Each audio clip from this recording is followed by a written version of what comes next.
আসসালামু আলাইকুম চাচা। এই নাচ বলছে। এই খোকা বসো বসো, অনেকদিন পরে কি মনে করি। ভালো আছেন তো? আলহামদুলিল্লাহ, তুমি ভালো আছো? তুমি ভালো আছো? জি, ভালো আছি। আপনারে অনেকদিন পরে দেখলাম। আমিও তোমার অনেকদিন পরে দেখলাম। কি বাইরে টাইরে ছিলে নাকি? না, এই তো সারাদিন কাজ কাম করি, তার আচ্ছা, জন্য আর আচ্ছা। দেখা সাক্ষাৎ হয় না। এই অনেকদিন আগে আপনার সাথে একটু গল্প গুজব করছিলাম, আর তো দেখাও হয় না, গল্পও হয় না। তাই এখন বলেন যে মুক্তিযোদ্ধার বিষয় কিছু বলেন।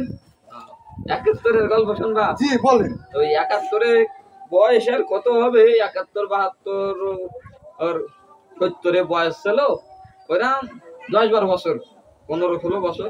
তা ওই সময় আমার কাছে ছেলেগুলোকেও যুদ্ধ করিল। ওই সময় করতাম কি, আমার ওই সময় অল্প বয়সে তো বিয়ে একটা করিলাম, বুঝছো? তা কি আর বলবো, টিপ টিপ করে বর্ষা হচ্ছে, ওই উঠোনে কই বাজারে না করে লাফাই লাফাই এসতো। এখন আর বিলে দেশে কই মাছ টই মাছ নিয়ে আসে না। না, ওই সময় বুঝছো, তা তোমার শাস্তি আবার পুড়ি যাইছিল। তা আমি কে ধরতে গেলাম, তো আগের মানুষের লজ্জা ছিল তো, না না এখন ধরো না হচ্ছে, মানে লজ্জা পাচ্ছে, লজ্জা পাচ্ছে। আর ধরলাম না। এরই মধ্যে মসজিদের মাইকে করছে কি, এই হানাদার ঢুকেছে হানাদার। কি আর করবো, তোমার এই চাষির নে বিয়ে হচ্ছে, তোমার ওই আমরা এতে গেলাম কি আর করবো, বাগানে থাকতাম। একটা জিনিস, হানাদার বাহিনী বা লড়াই সাঁতার কাটার কাটি বেরতো না। আমরা করিলাম কি, তোমার ওই নদী আছে না, আমার ওই দক্ষিণ সাইডে কাশিয়ালি নদী, ওই কাশিয়ালের চর আছে, ওই চরে গিয়ে আমরা হচ্ছে ছিলামে। মানে একবারে সেই যুদ্ধ শেষ পর্যন্ত। পরে যেদিন শুনি যে এই স্বাধীন হয়েছে, তখন আইসি। এতদিন কইখানে ছিলে? হ্যাঁ ওইখানে। তা খাইছেন কি, চলছেন কি বলে? ওই কিছু নেই গেলামে, ওই নদীতে মাছ ভাতা উগিয়ে নেই যাও কিছু আর। এই যুদ্ধ শুনে খুব হানাহানি ফানাহানি হয়েছে। তাই এখন কি করতেছে?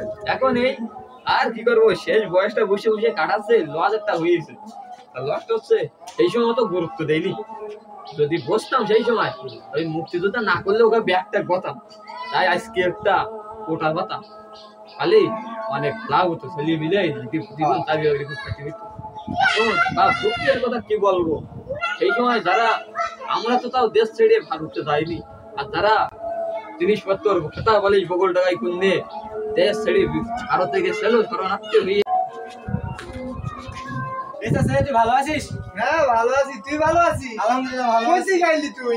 আর কোশ না চাচা, সেই চাকরির জন্য ঘুরতেছি, কত জায়গায় তো চাকরি হয় না মোটে। কে তোর না দাদা মুক্তিযোদ্ধা ছিল, তোর চাকরি হয় না? এই স্যার স্যার স্যার স্যার, বেয়াদব ছেলে। তুই চাচা কইস না চাচা, দাদার গলাতে ধরিস? তুই চাচা কইস না, এই যদি একটা বন্ধুকে খোসা বন্ধু খুঁজে পাইতো, তাই আজকে আমার চাকরিটা হয়ে যেত। তা তোর দাদা কইছিল? ওর দাদার ছেলে দাদির নিয়ে গেল চরে, চর ঘুরতে গেল দাদির নিয়ে। মুক্তিযোদ্ধা তুই এটা খোসা আমার কোশ নে, আমার স্যার খারাপ ছেলে পেয়েছে, খারাপ পথের ছেলে ভাই পেয়েছে। শোন, ভাই শোন, ওর দাদিনের যদি আমি স্বর্গে না থাকতাম, ওর বাবা এসে করতে, এটা তো একটা যুদ্ধ। হ্যাঁ, ওর দাদির সাথে যদি আমি যুদ্ধ না করতাম, ওর বাবা এসে কানতে, আর ওর বাম নাই লোক এসে কানতে, তাহলে আমি যে বলি এই দাদা শোনে, তোর সাথে আমি ভুল বলিছি। দাদা শোন, ওই যে আচ্ছা মুক্তিযোদ্ধা, তুই বাসায় যা, বাড়িতে যা, তোর চাচা তোর চাকরির ব্যবস্থা করে দিব। যা। দাদার বল, যা, যা, যা, আমি তোর দাদার বুঝাইতাছি, তোর দাদার চাকরি হ্যাঁ বল দিস, ভালোভাবে বল দিস, চাকরি হয়।